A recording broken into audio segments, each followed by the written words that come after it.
విశాఖ 7వ అదనపు జిల్లా కోర్టు సంచలన తీర్పు వెలువరించింది. ఓ కేసులో జిల్లా కలెక్టర్ కుర్చీ, కారుతో పాటు ఫర్నిచర్ అటాచ్ చేయాలంటూ ఆదేశాలు జారీ చేసింది. ప్రభుత్వ న్యాయవాదికి గౌరవ వేతనం చెల్లించకపోవడంపై కోర్టు సీరియస్ అయింది. 2015 నుంచి ఏప్రిల్ నుంచి 2021 వరకు విశాఖ కోర్టులో ప్లీడర్ గా పనిచేశారు రవికుమార్. అయితే ఆయనకు సుమారు 54 లక్షల రూపాయల వేతన బకాయిలు పెండింగ్ లో ఉన్నాయి. ఈ నేపథ్యంలోనే వడ్డీతో కలిపి చెల్లించాలంటూ కోర్టు ఆదేశాలు జారీ చేసింది. మరోవైపు విశాఖ జిల్లా కలెక్టర్ హరీంద్ర ప్రసాద్ కారుని రహస్య ప్రదేశంలో కలెక్టర్ సిబ్బంది దాచిపెట్టింది. ఇదే అంశంపై మరింత సమాచారం మా ప్రతినిధి సూర్యప్రకాష్ అందిస్తారు. ప్రభుత్వ లాయర్గా ప్లేడర్గా పనిచేసిన రవికుమార్కి అయితే 2015 నుండి 2021 వరకు ప్రభుత్వం నుండి ఎటువంటి బకాయిలు చెల్లించలేదని, వేతనాలు చెల్లించాల్సిన అవసరం ఎంతైనా ఉంటుందని, దానికి సంబంధించి వేతనాలు చెల్లించట్లేదని చెప్పేసి రవికుమార్ అయితే కోర్టులో పిల్ దాఖలు చేయడం అయితే జరిగింది. అందుకు అనుగుణంగా నిన్న ఒక సంచలనాత్మకమైన తీర్పునైతే వెలువడించడం జరిగింది.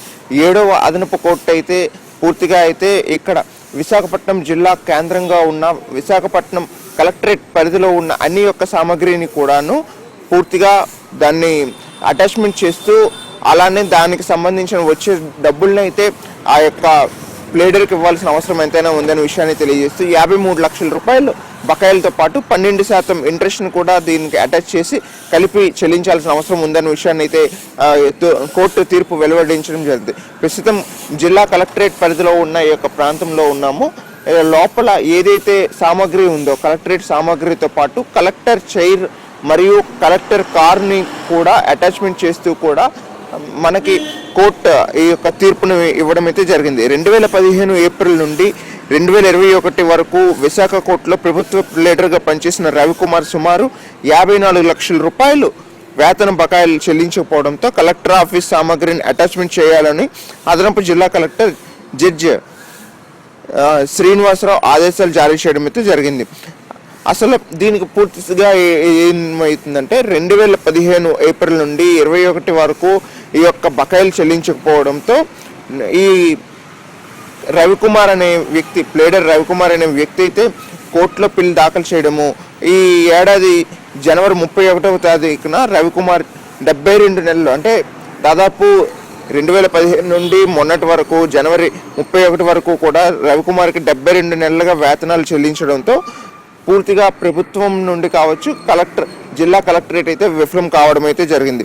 అందుకు అనుగుణంగా అయితే కోర్టు ఈ యొక్క తీర్పు ఏం చేసిందంటే 72 నెలల వేతనాలు బకాయితో పాటు 12% వడ్డీతో కలిపి చెల్లించాలంటూ ఆదేశాలు జారీ చేయడం అయితే కోర్టు ఆదేశాలు జారీ చేసింది. కోర్టు వారెంట్ తీసుకొని దాదాపు ఇక్కడికి కలెక్టరేట్కి వచ్చిన సిబ్బంది, కోర్టు సిబ్బంది ఎవరైతే ఉంటారో వాళ్ళు కలెక్టరేట్కి అయితే చేరుకోవడం, కలెక్టరేట్ లోపలికి చేరుకొని ఈ యొక్క సామాగ్రిని అటాచ్ చేయడానికి అయితే కలెక్టర్కి నోటీసులు ఇచ్చేందుకైతే నిన్న జిల్లా కలెక్టర్ హరీంద్ర ప్రసాద్ని కలవడానికైతే కోర్టు సిబ్బంది కూడా ఇక్కడికి చేరుకోవడం జరిగింది. కానీ కోర్టు సిబ్బంది ఇక్కడికి చేరుకున్నా కూడా ఆ సమయంలో ఎవరు సహకరించకపోవడంతో, ముఖ్యంగా కలెక్టర్తో పాటు కలెక్టర్ సిబ్బంది కూడా సహకరించలేదని అయితే కోర్టు సిబ్బంది అయితే తెలియజేస్తున్నారు. ఇలా రెండు వర్గాలు, ఒక కోర్టు సిబ్బంది అలానే కలెక్టరేట్ సిబ్బంది మధ్య అయితే చిన్న వాగ్వాదం జరిగిన విషయం కూడా బయటపడడం అయితే జరుగుతుంది. మరో పక్క ఏంటంటే ఈ కలెక్టర్ కారును కూడా సీజ్ చేయమని అయితే కోర్టు ఆదేశాలు జారీ చేయడం, కలెక్టర్ కారుని వీళ్ళకి అందుబాటులో లేకుండా అయితే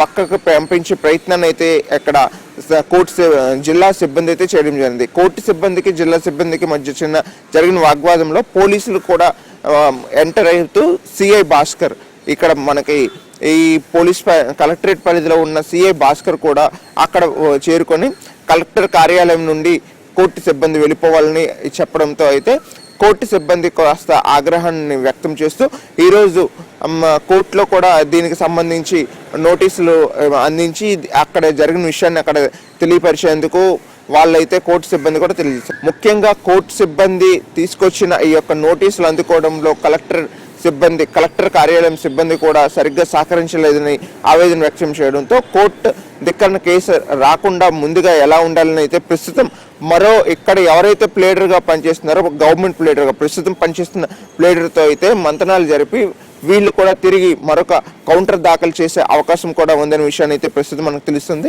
కెమెరామెన్ ప్రసాద్తో సూర్యప్రకాష్, రాజ్ న్యూస్, విశాఖ.